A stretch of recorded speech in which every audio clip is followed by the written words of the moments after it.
up here. So if some of you can move up forward, Wasiki, there's a seat up here. There's like 4 seats up front. So I know some people don't prefer to sit in the front. Okay, I'm online now. I got the thumbs up, so I better get started here with what we're talking about. Maybe before I start, I'll tell a funny story. For those of you who weren't here in the beginning, our speaker was up here speaking, and he said, "How do you deal with a madman?" And I said, "I avoid." Maina says, "I avoid." Another person says, "I avoid." He says, "Well, how are you going to help him if you avoid?" And then there's the Rasta guy back here said, I will not avoid them. I know how to deal with that person. So part of what we're training about in this is to learn your strengths and weaknesses and to accept yourself the way you are. Maybe you're not supposed to be involved in certain things if you don't have training. Matter of fact, this topic of counseling, if you're not a trained counselor, you can cause more harm than good because you don't know how to counsel these people professionally.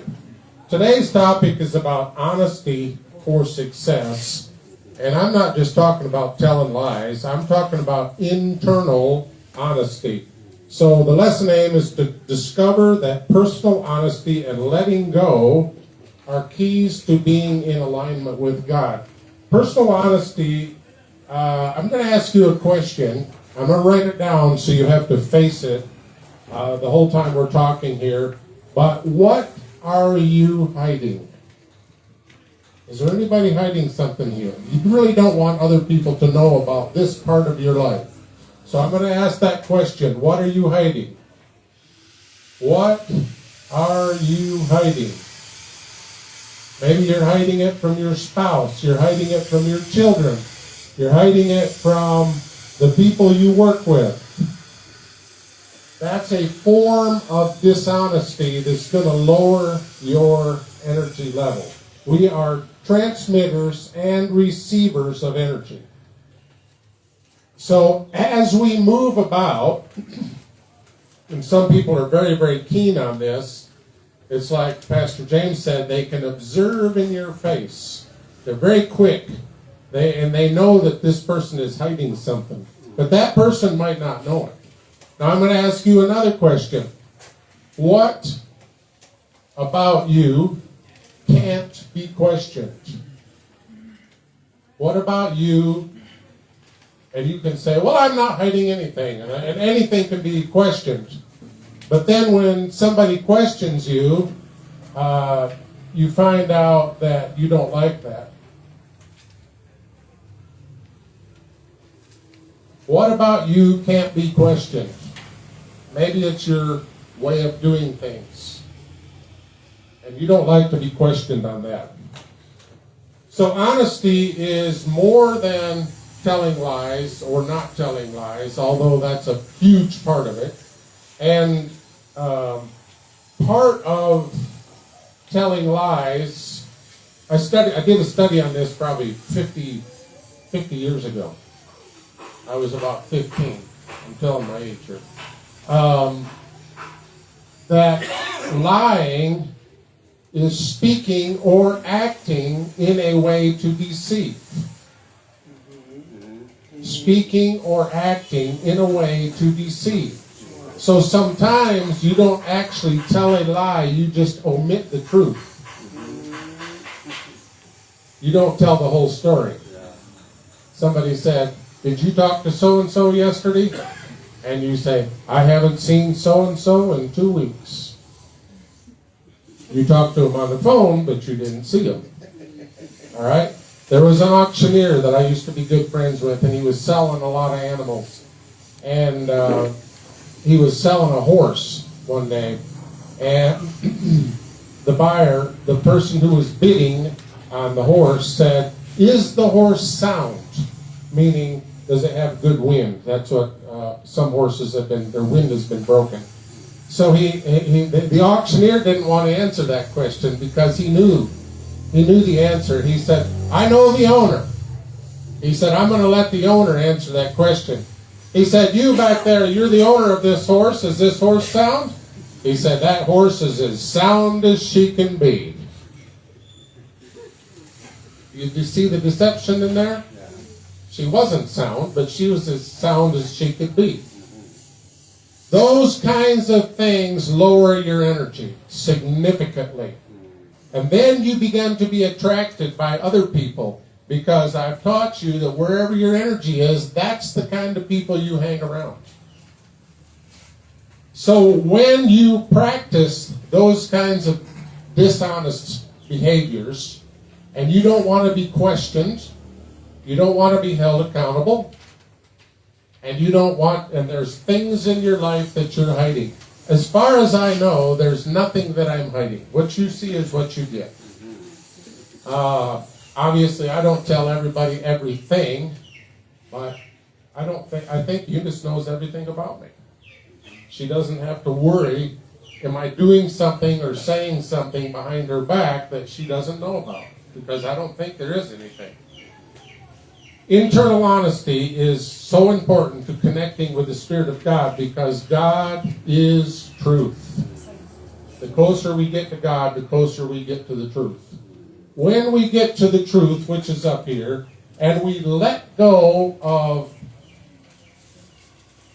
who we think we should be, we let go of why do I have to be in this circumstance, we let go of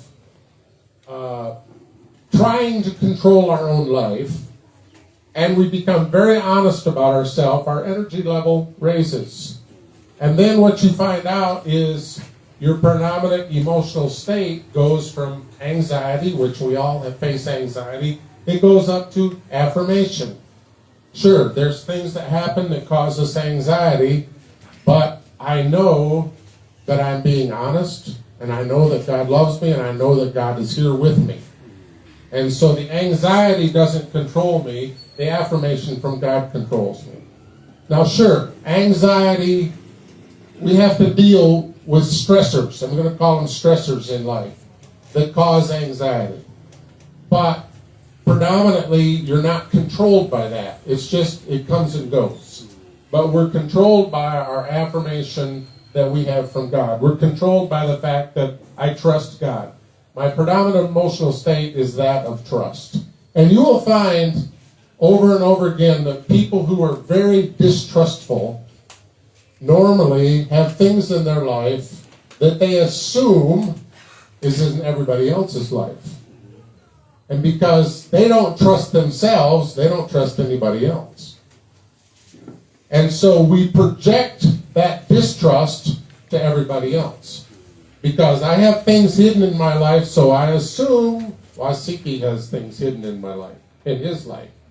But if I don't have things hidden in my life, then I assume that I can trust him until he teaches me different, or until Silas teaches me different. Then I know that I have to be careful. Are you getting me? Yes. Okay. So honesty, when you have honesty in your heart, your predominant emotional state goes up. You begin to have optimism. You begin to have forgiveness. Because you understand that I'm honest about who I am. I have faults and failings. I do the wrong thing sometimes. So everybody else does too. And we forgive them. We begin to have understanding. A lot of understanding for other people and their problems. We try to help them. But it's like Eunice said, if they don't want help, there's nothing you can do. They have to want. I thought Maina was going to bring this up, and you might remember the philosopher that said it, but he said, you can never teach anyone anything.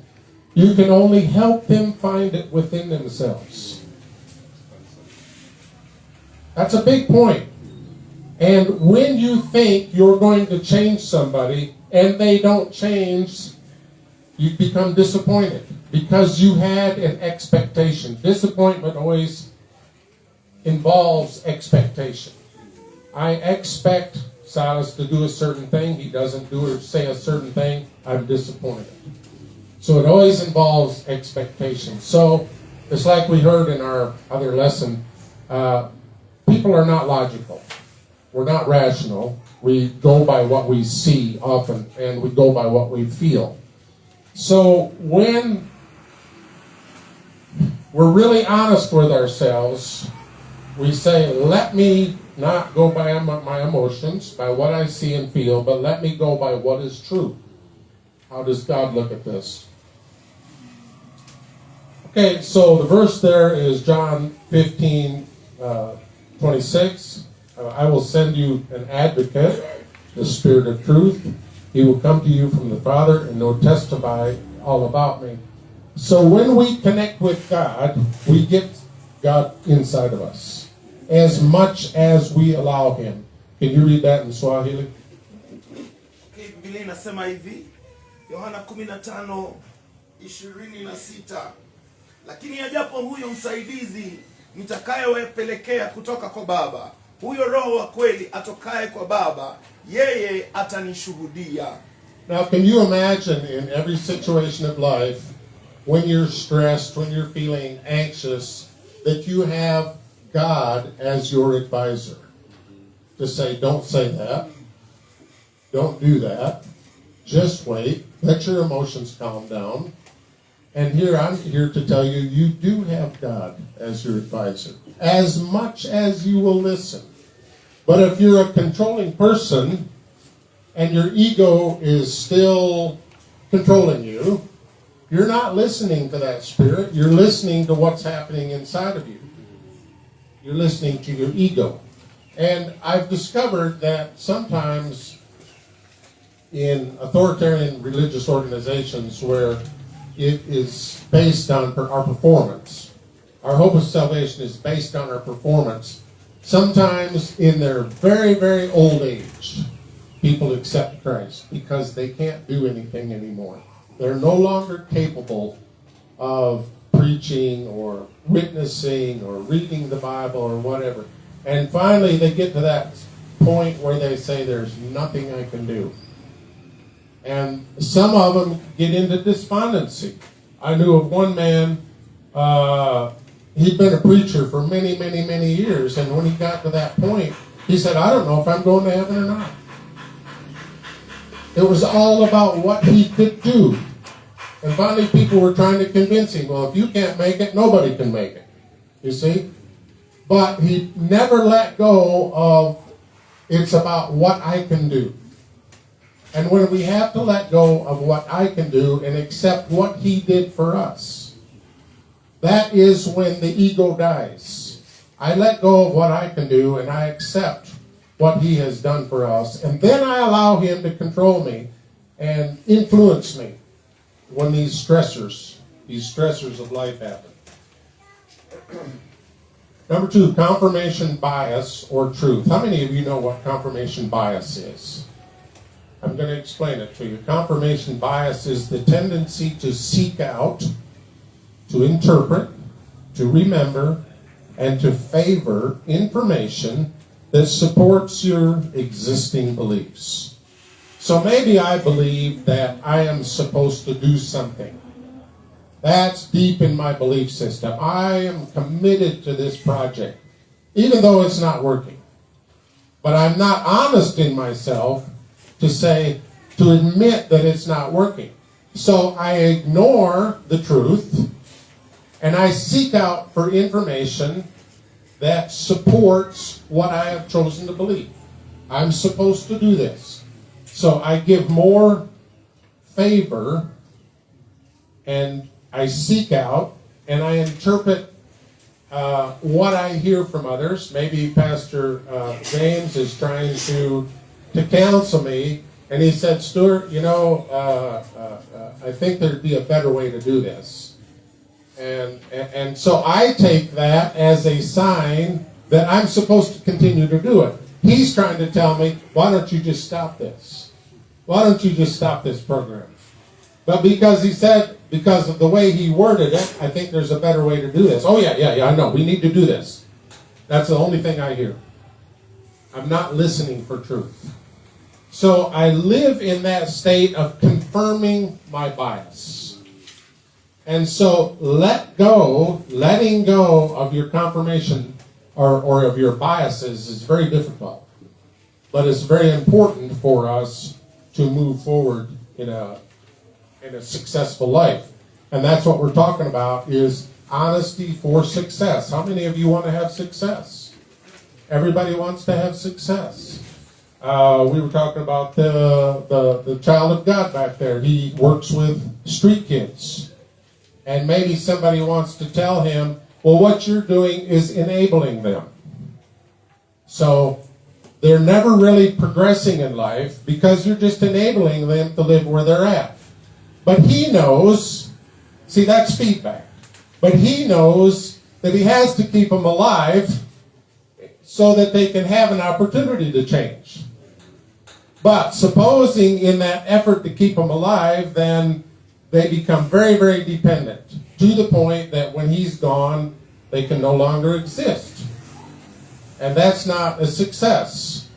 And so we get this feedback from different people. But if he, and I don't know anything about what you're doing. I just know you work with the street kids and I appreciate what you're doing. But somebody's going to have a different opinion about how you should do it. So you have to give consideration. And maybe you have fallen into a habit of providing to the point where these people are not becoming independent.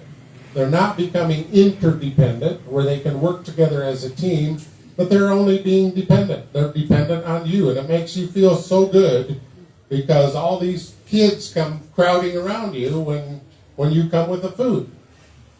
And so that confirms your bias that I'm doing a good thing. Okay, I'm not picking on you. I hope you know that. I'm just using that as an example because we all have a different mission in life. And for me, I'm not going to go talk to the madman. I'm going to let you do that because you know how to do that. All right? Confirmation bias supports your existing beliefs. So then when we overcome our confirmation bias, which is very, very difficult, and we give less, okay, when we have a confirmation bias, we give more consideration to what I have chosen to believe than to the truth. But when we are committed to understanding the truth, we have said, I have surrendered to God, I have let my ego go, I am listening to the Holy Spirit because He's there, He's counseling me. Amen. And then we start to listen to the truth. What happens then is we have to go out in faith because this is something new that I've never done before. I've had my program. I've been very strict on my program. I've done what I thought was the right thing to do, but now I have to admit it's not working.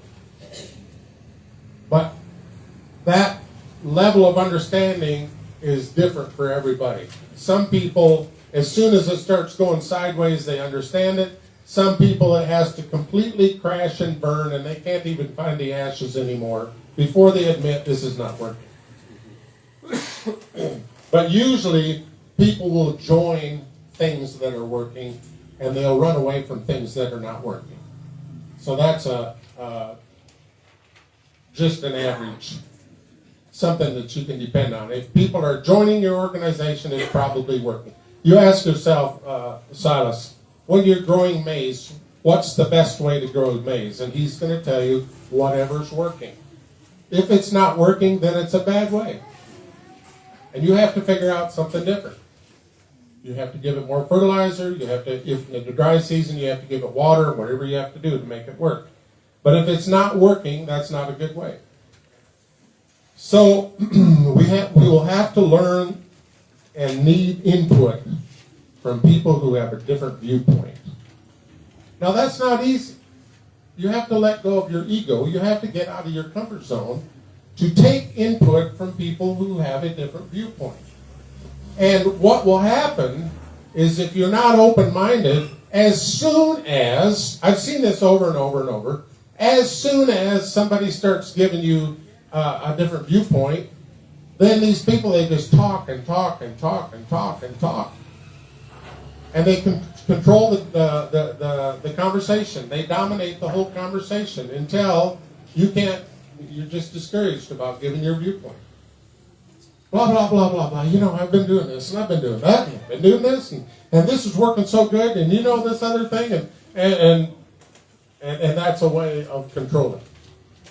They dominate the conversation, and finally you give up on giving the viewpoint. You just run away, because there's no point in talking. They know it all.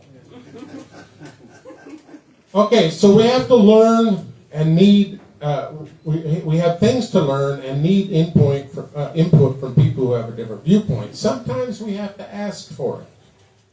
I make a habit of that. Like after our missions, we sat down and debrief. And I say, is there anything, Maina, that you saw that we could do better? Is there anything, Pastor Obed, that you saw about this mission that we could have done a little differently? And so I have to consider those things because this is a different viewpoint. I'm not from this country. And so there's things that I've had to let go of that are right in my mind that don't work here. And one of them is time. You know, I was taught that if you were supposed to be at a meeting at 10 o'clock, if you're not there at 5 minutes till 10, so that you have time to check the mirror and use the washroom and get seated and get yourself comfortable so that exactly at 10 the meeting can start. If you're not there at 5 minutes till 10, you're late. Yeah. And it's not socially acceptable. You come walking into church at 10 o'clock and everybody's going, why are you late? It's 10 o'clock. You should be in your seat. You should have your notebook ready. I had to let go of that because that's not your culture. And I understand it. Winter's never coming.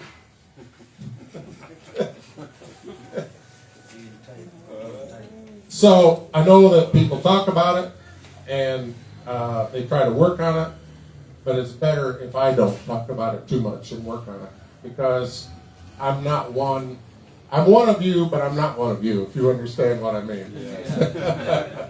There's things that you can say that I can't say.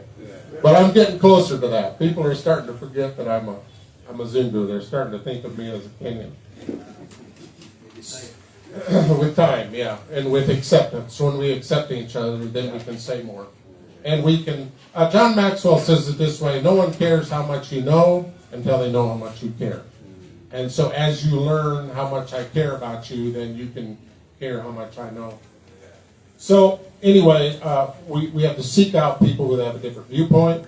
And then people who claim they're telling the truth when they aren't, and this is a very, very big problem, are actually rewiring their brains to believe lies.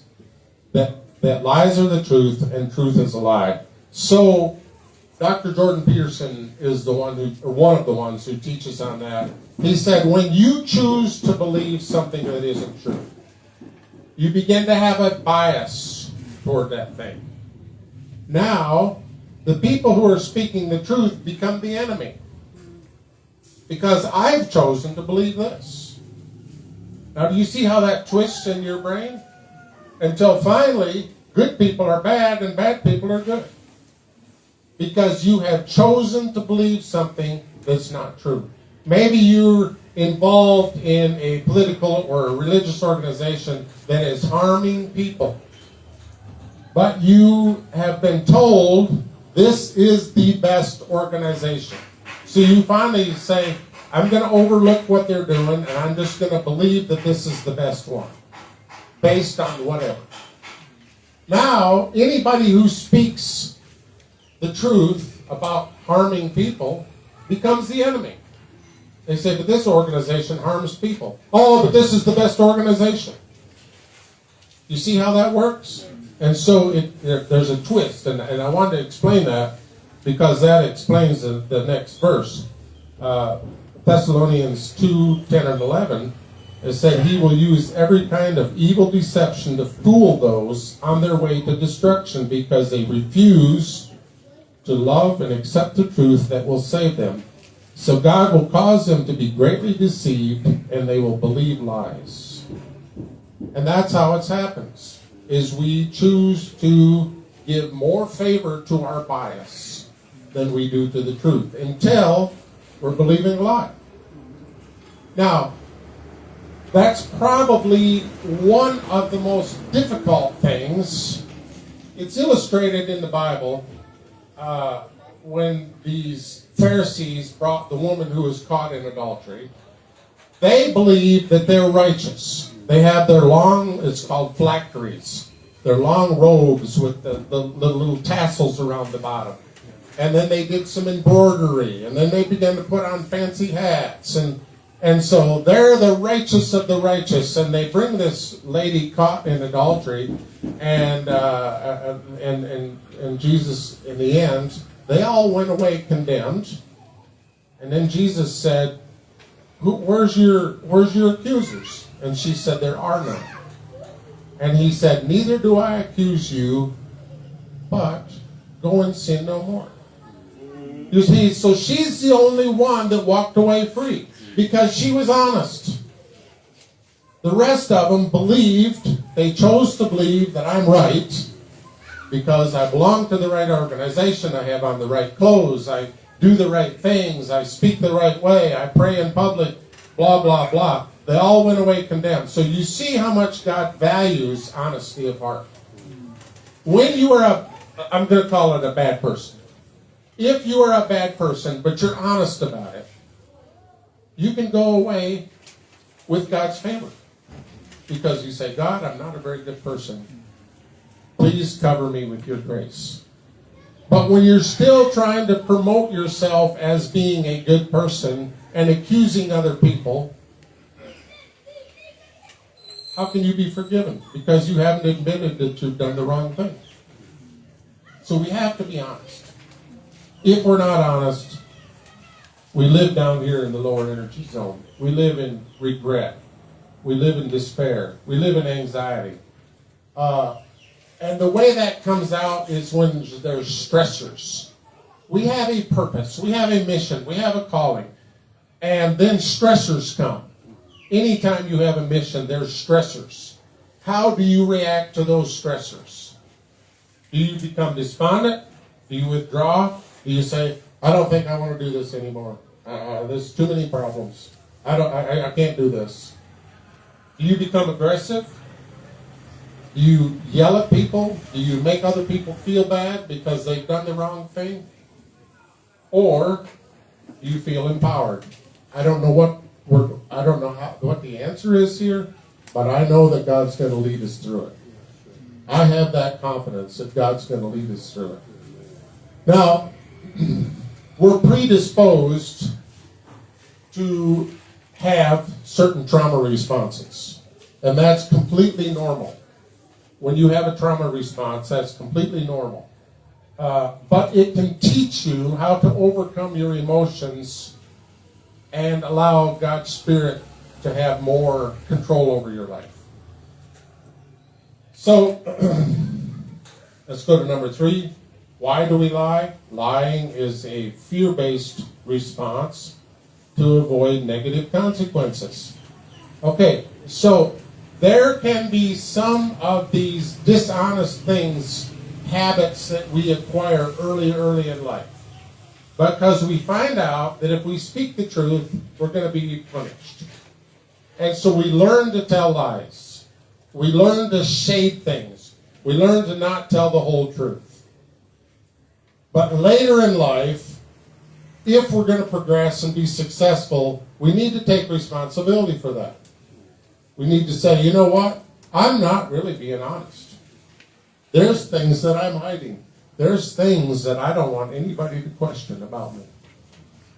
And when you have those things that you were hiding, and you have those things in your life that nobody can question, you're not coming to the next level. So the next level, the ceiling on the level that you're going to come to is how much honesty you can see about yourself without running away. The more you can accept your problems, the higher your level's going to come. But if you're clear down here in the bottom and somebody tries to give you a little feedback, a little correction, and you say, oh, blah, blah, blah, blah, blah, blah, blah, and you talk until finally they run away. you're going to stay there. Because how can you improve if you don't accept that you haven't done things as well as you could have? You can't. I'm doing this because of this and this and this and the next thing. And if this person would have done different, I could have done. It normally involves blame. We blame other people. And winners don't blame other people. It's whiners who blame other people. Winners take responsibility. Maybe their childhood was terrible. They say, my childhood was terrible, but I'm taking responsibility for who I am. I'm facing my problems so that my level can rise. Because the ceiling of your energy is always honesty about who you are. The Bible talks about the man who goes and looks in the mirror. He catches a glimpse. He says, oh, I don't want to see that. That's terrible. He runs away and he forgets what manner of man he was. So sometimes we have to face ourselves the way we really are. And we have to get really honest. And we have to say, this is who I am. I'm a deceiver. I am telling lies. I am living lies. That's hard to do. It's very hard to do. I had to face that one time in my life. I just said, you know what? I've lived in fear all my life. And because of that fear, I've told lies. I didn't mean to. I didn't even know it. But I had to take responsibility and say, I'm not telling lies anymore. I'm not living a lie anymore. Living a lie is when you pretend everything is okay, but you have things that you're hiding that you don't want anybody to know. To avoid pain. To avoid pain. And stress. A lie can be a short-term solution, but it will always have a long-term negative effect in your life. Telling a lie or living a lie will always have a long-term negative effect. We are transmitters and receivers of energy. So if we're living a lie, we're transmitting that energy out, and we're connecting with people who are telling lies. That's just how it works. That's our comfort zone. Then we're continually disappointed with people, because then you say, why are all these people lying to me? Well, that's what you've attracted.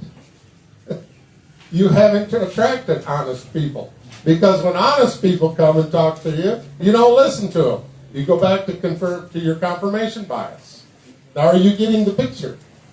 So the life that we have is the life that we are.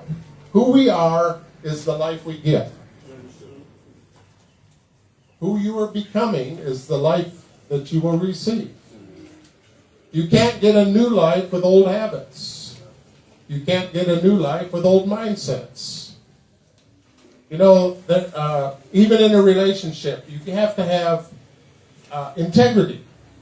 You got to have courage. I have to have the courage to state to Eunice what my needs are. I have to have the empathy to understand what her needs are. It takes both parts. If I don't have the courage to state to her what my needs are, I begin to be a doormat. And I begin to feel like Eunice has to step on me to get to the next level. No, that's not the way it is. So we have to have that balance. I have to state what my needs are, but I have to have that empathy to understand your needs so that we can have a win-win relationship. And that's very important in life.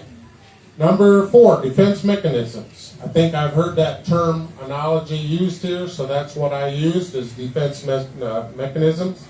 It's actually called psychological defenses. But for us, we're going to call it defense mechanisms, such as denial, rationalization, and projection are used by people to defend what they have chosen to believe, their confirmation bias. So they use the defense mechanism of denial. They say, no, that's not true. This is working well. You say, this is not working as well as it could. You need to add this or this to your organization or to your personal life or to your habits. And you deny it. Okay? As long as you deny it, you're not going to get it. Remember what rationalizing is? Rationalizing is telling yourself rational lies. I'm doing this because of X, Y, Z. It sounds rational, but it's not the truth.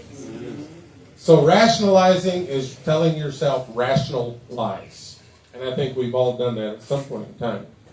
So rationalizing, projection is when you project your problems onto somebody else. So you're stressed, you've got a stressor in your life, you're feeling anxiety, and you project that onto everybody else. You say, okay, I think the reason I'm feeling this anxiety is because of Silas isn't doing his part. Silas, why don't you do your part like you're supposed to? And you're like, what? What's wrong with Mzungu? I'm projecting my anxiety onto him. Now, there's an interesting quote or statement that I read today. I won't even look it up. I think I sort of memorized it. It said the strongest people emotionally aren't the people who never fall apart. They're not the people who are always positive through everything. Oh, yeah, this life is good, blah, blah, blah. No, they are the people who fall apart quietly on Tuesday night. Wednesday, they get up and go about their responsibilities without offloading their stress on somebody else. I've done that. I remember one time I was super stressed, and I was milking cows. And in the U.S., when you milk cows, you have to put up a lot of feed. So we had a hay mow, and we had a lot of those bales, thousands of bales. And so I was super stressed.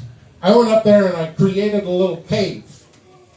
And I crawled into that cave where nobody could find me, and I just went to sleep. And that's how I dealt with my stress. And when I came out, I felt better. Then I went about my duties. I haven't always managed my stress that well. But if we can manage to stay responsible, fill our responsibilities even when we're stressed. I think psychologists say that the emotion, if you could just allow it to come and go, it only takes 90 seconds. But for me, it's more like a day or two. If something really, really bad happens to me and I feel a lot of stress, I just have to be quiet for 1 or 2 days before I try to approach this thing. Yeah. And, yeah. So we learn how to deal. So that's another psychological defense or defense mechanism. You know how to deal with your stress. Keep your mouth shut. Go crawl in the hay bales and sleep. Go get yourself a cup of coffee. Another thing I can do is go to Serenity Bistro. I sat back out far in the back table with a cup of iced tea, which nobody here is going to drink iced tea. But that's part of my comfort zone. And I'm in the forest, and I can decompress. I can watch a YouTube, I can study, I can call a friend. That is defense mechanism or psychological defenses to handle emotional stress, anxiety or emotional stress. How many of you have ever had anxiety or emotional stress? Every hand goes up. Have you learned, are you handling it better today than you did 5 years ago? Okay, so you're making progress. The reason you're handling it better now is because you've been honest. If you're not honest with yourself that this is stressing me, then we tend to self-medicate. Drugs, sex, alcohol, things that we want to hide. Overachieving, bullying. Sometimes people bully other people because it makes them feel strong again. You know, the boss yells at me, and so I yell at the kid, and the kid yells at the dog, and the dog goes and bites the cat. And we're offloading our stress. And everybody in the meantime doesn't want to have anything to do with the other one. Does the cat want to hang out with the dog? No. Does the dog want to hang out with the child? No. Does the child want to hang out with dad? No. Does dad want to hang out with the boss? No. So those are bad ways of handling our stress.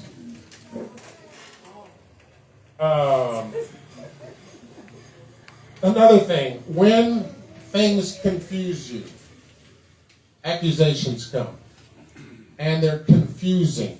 maybe I go back and talk to the child of God. And I don't know why I keep picking on you.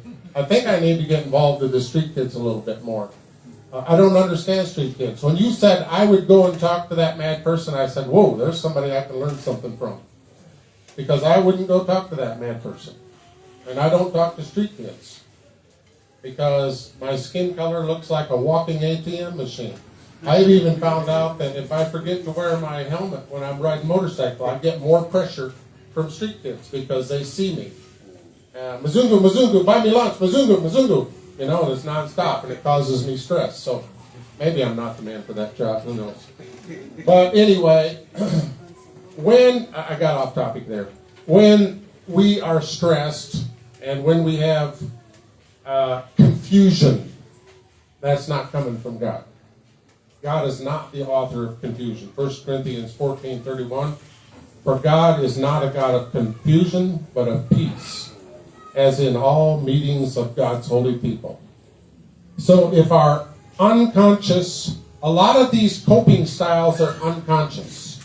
Other people see how we're coping, but we don't see how we're coping.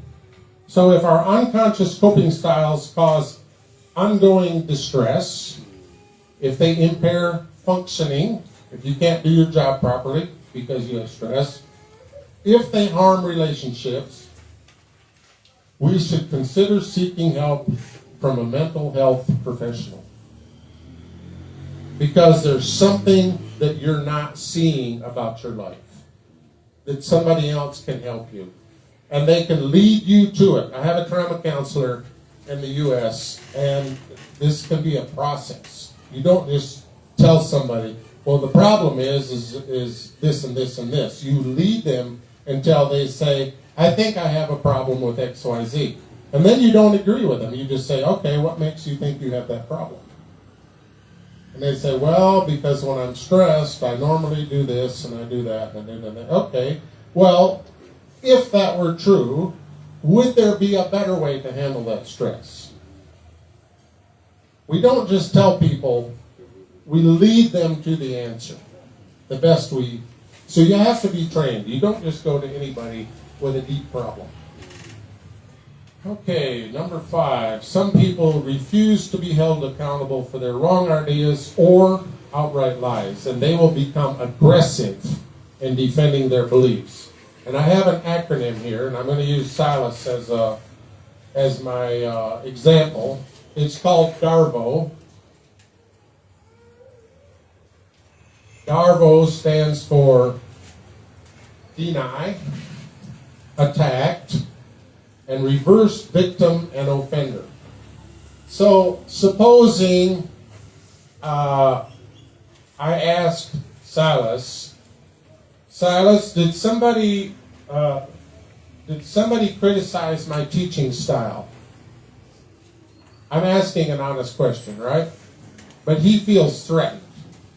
Did Kip Chumba, I ask you specifically, did Kip Chumba criticize my teaching style? If you're going to do a Darbo, you're going to say, I haven't even talked to Kip Chumba. Why are you accusing me of talking to Kip Chumba? And then, so what that does is reverses. See, I felt like I was the victim. I was being offended. But you reverse it to where now suddenly I'm the offender and you're the victim. Now, everybody's laughing, but if we're honest here, we've all done it. Very true. You're right, sir. We've all done it, haven't we? Yes. Because we might be hiding something, or there might be something about us that we don't want to be questioned. Now, I know Silas would never do that. That's why I used him as an example. Because we talk about things freely. Now, as I've thought about Darbo, deny, attack, and reverse the victim and the offender, there are people that don't even have to have the D part. They don't even have to. When they feel stressed, they attack you. Why are you doing this and this and this and this? You're like, I don't know what you're talking about. Yes, you do. You're hiding something. And you have to admit you have done it. Well, maybe in the past you've done it somewhere. But I think it's just a defense mechanism on their part to make themselves feel better. And maybe It's really a common problem. I don't want to use anybody as an illustration here, but supposing someone that was having an affair, and they don't want their partner to know. So then they accuse their partner of having the affair. So then the partner is so busy defending themselves. No, I'm not having an affair. Yeah, but I saw you talking to somebody the other day. Oh, by then your mind is scrambled. You say, where was I? I saw you. And people are talking about you. They see you together. You say, I don't even know what you're talking about. Oh yeah, I remember. We were talking about chickens. No. You weren't talking about chickens. And they're so busy accusing you, and you're so busy defending yourself that you don't question them about who they're talking to. You see, it's a very, very deep defense mechanism to keep you from questioning something about their life that they're hiding. And that can happen. So if this happens to you, when something really, a strong accusation, I think there's people here that have been there. A strong accusation comes to you that you don't even know, where did this come from? There's probably something that they're trying to hide that they don't want you to know. Sometimes when you ask questions, if you can keep your emotions in bay. I remember a man was accusing me for like 5 or 10 minutes straight. And I just kept asking him questions. I said, well, what makes you believe that? I just know. I said, okay, so how do you know? Well, you know how I know. Oh, I know how you know. Well, how would I know how you know? Because that insinuates that I've done it, see? And so finally I said, at the end of the conversation, I finally said, what would you do if you were in my situation? He said, I would be one mad person. So he projected that. He said he knew that if he was in my situation, he would be mad. So he projected that on me. I wasn't mad about it. I had let it go. But he was projecting his anger on me because he had stress about the fact that it wasn't getting resolved. I'm talking in tongues here, but I think you're understanding me. Okay, so people who refuse to be held accountable for their wrong ideas or their outright lies, they can be very aggressive in defending what they believe. They can even do this Darvo thing where they attack you and twist it to where now they're not the offender, they're the victim. This is a psychological problem, and I think I broke it down to where you understand it. Okay, number 7, neuroticism. Does anybody know what neuroticism is? Neuroticism is the fundamental personality trait characterized by a chronic tendency to experience negative emotions. Okay, neuroticism is most people, when they have anxiety or a stressor, they either become angry or they become depressed. Now, do you know which one happens to you? You become depressed, right? I become angry.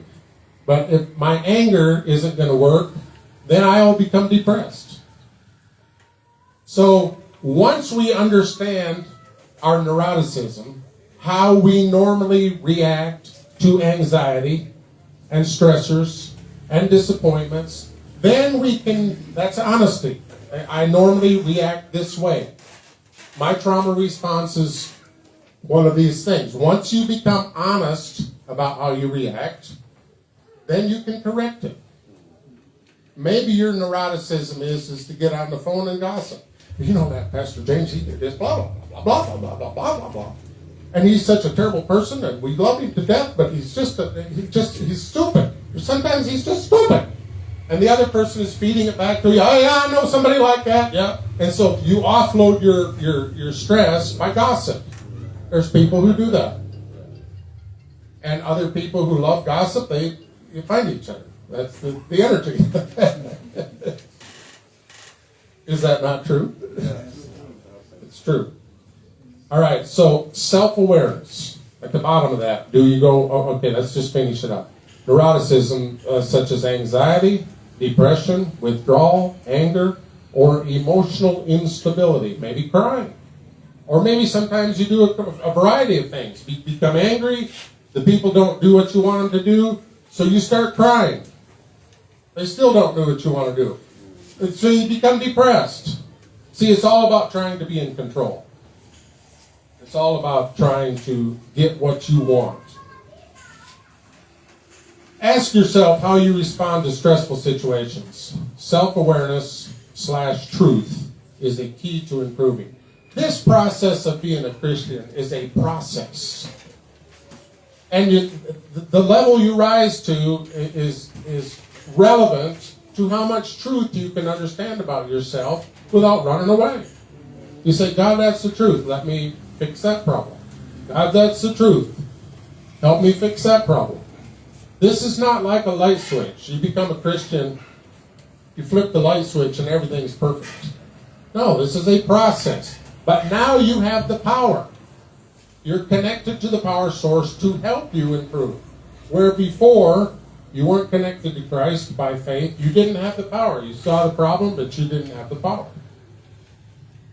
Number 8, open-minded people can respond to new information with a simple statement, such as, you could be right.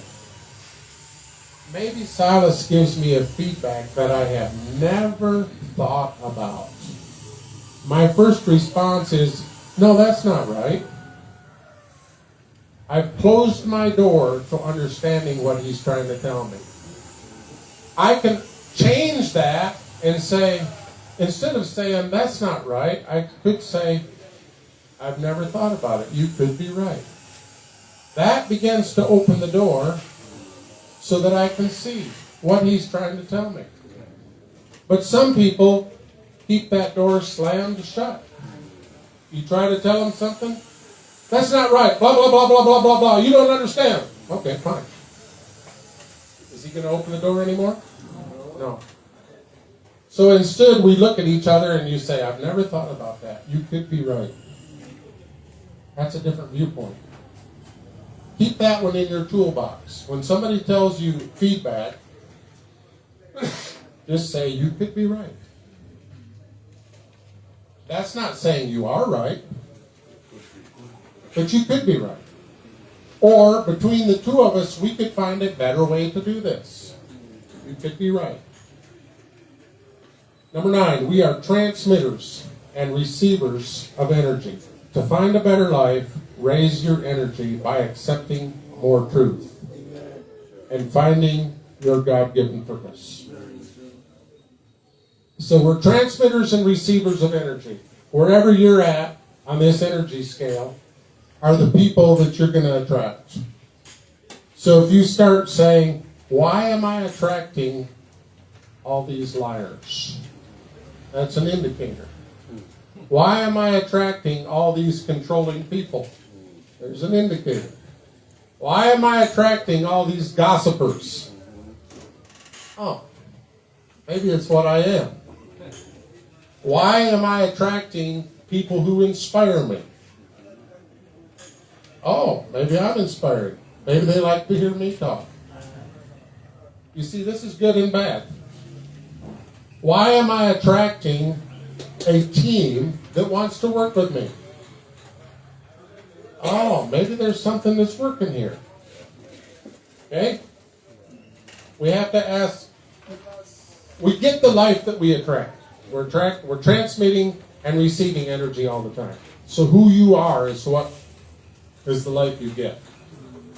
Now, we've talked about honesty. Number 10, I chose this verse.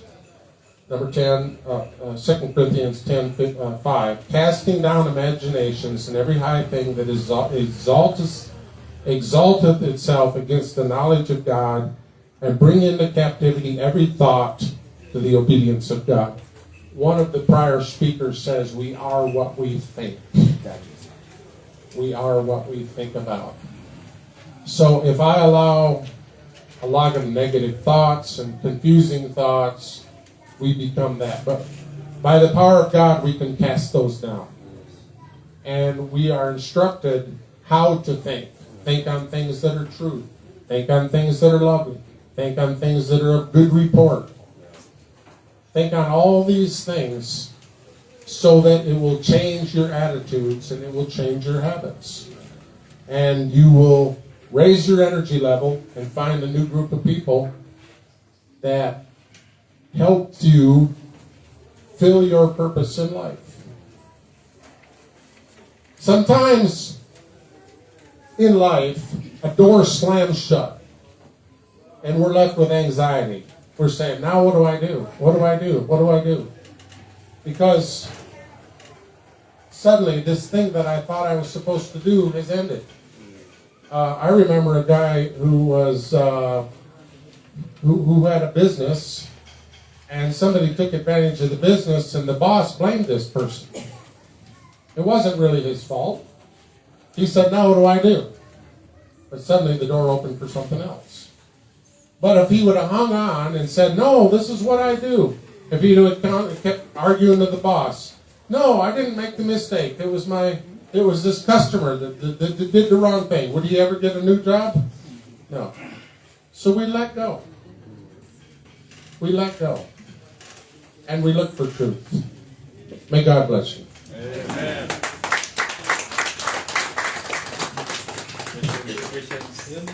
Questions? Oh, it's time for questions. Maswali, I think I have one question, Professor, about number 5. When somebody is protecting its ego or identity, how do you go with that? If somebody refuses to be held accountable for their wrong ideas or their outright lies, that one? Number 5. Yeah, that's number 5. If they refuse to be held accountable, there's really not a lot you can do except move away. Set a boundary. If somebody refuses to be accountable, can you force them? I mean, I don't have the ability to put you in prison. Life will do it. Life will beat you until you accept your wrong ideas. Life just has a way of doing that. Until you learn the lesson, it just keeps circling around back, circles back. You learn the lesson again and again until you say, I surrender. Let this part of what I thought was supposed to be, let me let it go and let me fill the place that God wants me to be in. Any other questions?